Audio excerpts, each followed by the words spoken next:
მსოფლიოში 60 მილიონზე მეტი რეგისტრირებული პაციენტია, საქართველოში კი 4000-მდე. დაავადება, რომლის შემთხვევაშიც აუცილებელი პირობაა პაციენტის იზოლაცია. ტუბერკულოზის ბარიერი არ აქვს, შეუზღუდავად ვრცელდება ჰაერით. ახალი კანონის მიხედვით კი ექნება უფლება პაციენტის არანებაყოფლობითი იზოლაციის თემაზე. დღეს ჩვენს ეთერში საუბრობს ფილტვის დაავადებათა და ტუბერკულოზის ეროვნული ცენტრის დირექტორი ზაზა ავალიანი. ზაზა, მადლობა რომ ხართ ჩვენი სტუმარი. ჩვენ ამ თემას შევეხებოდით აუცილებლად, რადგანაც ხვალ არის ტუბერკულოზის საერთაშორისო ტუბერკულოზის წინააღმდეგ ბრძოლის დღე და აუცილებელია ამ თემაზე საუბარი და უფრო მეტის გაგება, უფრო ინფორმირებული ყოფნა მთელი საზოგადოების. 4000 ვთქვით ეს ციფრი, რაც არის დაფიქსირებული საქართველოში. როგორია ბოლო წლების სტატისტიკა? იმატებს ეს რაოდენობა, იკლებს? ჩვენ საუბრობთ დაავადებაზე, რომელიც თქვენ როგორც მართებულად აღნიშნეთ, 60 მილიონზე მეტ ადამიანს რეგისტრირებულად აქვს მსოფლიოში, სტატისტიკურად სარწმუნო ციფრებზე ვსაუბრობ და ყოველ 10 წამში ერთი ადამიანი გარდაიცვლება ტუბერკულოზით გამოწვეული ქართველებისაგან. საქართველოშიც პრობლემა რჩება, ჩვენ გლობალური სამყაროს ნაწილი გახლავართ, შესაბამისად პრობლემა არის საერთაშორისო მნიშვნელობის სტატისტიკა, ერთის მხრივ სარწმუნო სტატისტიკა ჩვენი კლების სახეზეა. შემთხვევათა რაოდენობის, მე მაგალითისთვის გეტყვით 6000-ზე მეტი შემთხვევა იყო 2005 წელს თქვა და მასთან შედარებით 2015 წლის ბოლოს დაფიქსირებული 3450 შემთხვევა რასაკვირველია კლება, თუმცა არ ხდება საგრძნობი კლება მდგრადი ეგრეთ წოდებული რეზისტენტული ფორმებისა ტუბერკულოზის, რაც განსაკუთრებით საშიშია. ჩვენ ვსაუბრობთ დაავადებაზე, რომლის აღმოჩენიდან იდენტიფიკაციიდან მისი გამოწვევის 134 წელი გავიდა, რაც რობერტ კოხმა პირველად გამოავლინა ეს მიკროორგანიზმი, თუმცა კაცობრიობის ასაკის გახლავთ ტუბერკულოზი. ანუ ის მოსწავლებს ადამიანთა მოდგმას, ესე ვთქვათ, მისი არსებობის დასაწყისში. ერთ-ერთი დაავადება, რომელიც აი საუკუნეების განმავლობაში იყო ეპიდემიები, თქვათ, ჭირის ამისთვის ყველაფერი მოისპო, ეს დარჩენილი. ეს მუდმივ რეჟიმში მუშაობს სამწუხაროდ, მეცაც გეტყვით, ეგვიპტეში ნანახია მუმიების ჯგუფი, რომელთაც ძვლის ფორმა აქვს ტუბერკულოზის და ისინი ცალკე ერთ სივრცეში არიან განთავსებული. ანუ იმ დროსაც კი იზოლაციის თემა იყო აქტუალიზებული. ეს იზოლაციის თემა აქტუალურია დღესაც და შევა ალბათ კანონი ძალაში, მზადდება 2017 წლიდან, რომ იძულებით იზოლაცია შეეძლოს ექიმს. რატო გახდა ამის აუცილებლობა? ანუ მაინც რაღაც დაუმორჩილებლობა არის პაციენტების მხრიდან, რომ იმ დროს, როცა მათ დაავადება გადამდებია, არ ახდენენ იზოლაციას. სამწუხაროდ აქ ჩვენ ვსაუბრობთ ძალიან ვერაგ დაავადებაზე, რომელსაც აქვს ადაპტაციის შესანიშნავი უნარი. თვითონ მიკროორგანიზმს გამომწვევს. და გასული საუკუნის 70-იან წლებში ითვლებოდა, რომ ტუბერკულოზი დამარცხდა, ისევე როგორც ქოლერა, შავი ჭირი და ასე შემდეგ. მაგრამ აღმოჩნდა, რომ მან მაინც შეინარჩუნა თავისი თვისებები და განაგრძო მოქმედება. და პირველი ხელშემწყობი ფაქტორი ეს არის სწორედ ის საზოგადოებრივი საფრთხეები, რასაც ტუბერკულოზი წარმოშობს. ჰაეროვანი გზით გავრცელებადი ინფექცია გახლავთ. შესაბამისად, მას ბარიერი არ აქვს. გადამდები ფორმით დაავადებულ ადამიანს შეუძლია დაასნებოვნოს წლის განმავლობაში 10, 15, 20 ადამიანი და ეს გეომეტრიული პროგრესით გაიზრდება და საუბარია, რომ 4 მეტრის რადიუსში მიკროორგანიზმს დაგვინილია ხველებით, სიმღერით, ცემინებით, საუბრით ის ვრცელდება და მისი ესეთი სარწმუნო დაცვა საზოგადოებრივი თავშეყრის ადგილებზე არც არსებობს. ანუ ჩვენ საუბრობთ ხველის ჰიგიენაზეც კი. ანუ საზოგადოებამ უნდა გააცნობიეროს ის რისკები და საფრთხეები, რაც ამ ტიპის დაავადებას ახლავს თან და პირველი სიმპტომების ნიშნების აღმოჩენისთანავე დროულად მიმართოს ექიმ სპეციალისტებს. ეს ის დაავადებაა, სადაც არც ფინანსური რესურსი, არც სოციალური კეთილდღეობაც კი არ არის გადამწყვეტი ფაქტორი. მეფეთა დინასტიებს ავლებდა მუსს. ინტელიგენციის საუკეთესო ნაწილი სულ ახლო წარსულშიც.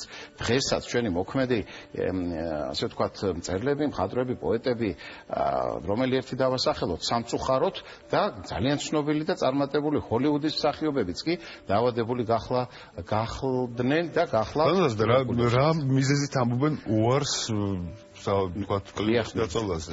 მოგახსენებთ, მიზეზთა ჯგუფი არის მრავალგვარი. პირველი სოციალური ფაქტორი. ეს არის ქრონიკული დაავადება, ხანგრძლივი მიმდინარე და შესაბამისად ისინი ერიდებიან სამუშაოს დაკარგვის შიშით ბევრ შემთხვევაში საზოგადოებისგან იზოლაციის შიშით, სტიგმატური დაავადება გახლავთ, სტიგმა ახლავს მასთან, ოჯახის წევრებთან, ახლობლებთან ურთიერთობის შიშითაც კი. არა და ამ დროს საშიში ხდებიან იგივე ოჯახის წევრებისთვის, ახლობლებისთვის. ფაქტებს გეტყვით, ჩვენ ფილტვის დაავადებათა და ტუბერკულოზის ეროვნულ ცენტრში თითქმის ყოველდღე გვიხდება შემთხვევების განხილვა, როდესაც პაციენტი ძალიან დიდი დაყოვნებით მიმართავს სტაციონარს, მაგალითად ოჯახი 7 სულიანი 7 შვილისგან შემდგარ ოჯახზე ვსაუბრობთ, როცა მამას ჰქონდა იდენტიფიცირებული ტუბერკულოზი, არ მივიდა დროულად სამკურნალოდ, თვეებიც გადაავადა ეს ვიზიტი, შემდგომ დედას დაემართა, შემდგომ 7 შვილიდან 5 დაავადდა და მათგან 2 უმძიმესი ფორმით აღმოჩნდა ჩვენთან სამკურნალოდ. ანუ საზოგადოების ინფორმირება სწორი კომუნიკაცია არის აუცილებელი. იმისთვის რომ ეს რაღაცა აღარ მივიდეს ასეთ ფორმებამდე, რომლის მკურნალობაც მე არის ძალიან რთული, რეზისტენტული ფორმები თქვენ ახსენეთ, რაც იმას ნიშნავს, რომ ანუ არანაირ წამალზე აღარ რეაგირებს. თუმცა არის ახალი პრეპარატები, რომელიც ახლა შემოვიდა და ამ რეზისტენტულ ფორმებსაც იმედია ეშველება. იმ შემთხვევაში ეს ჩვენ საუბრობთ დაავადებაზე, რომელსაც მიუხედავად იმისა, რომ ქვეყანას აქვს საკმაოდ სერიოზული ბიუჯეტი გათვლილი 14 მილიონამდე და 100%-ით აფინანსებს. 100%-ით აბსოლუტურად უსასყიდოა, როგორც დიაგნოსტიკა, ასევე მკურნალობა, მათ შორის ქირურგიული, სტაციონარული, ამბულატორიული. ჩვენთან 5ჯერადი კვება, დღეში 2ჯერ ცხელი, ხორციანი საკვებით. სამინისტრომ, ჯანდაცვის სამინისტრომ 1.3 მილიონ გამოყო და 2-3 თვეში გვექნება ბავშვთა ტუბერკულოზის ახალი ცენტრი. სრულდება მძლავრი ლაბორატორიული კომპლექსი, მაგრამ არაფერი ეს არ უშველის, თუ არ იქნა სწორედ საზოგადოების მხრიდან გაცნობიერება რისკების დროული მიმართვა და მე ნიშნებს კიდევ ერთხელ ვისარგებლებ თქვენი ეთერით. ეს არის ხველა 2 კვირის ან მეტი ხნის განმავლობაში ეგრეთ წოდებული უმიზეზო ხველა ნახველით ან ნახველის გარეშე.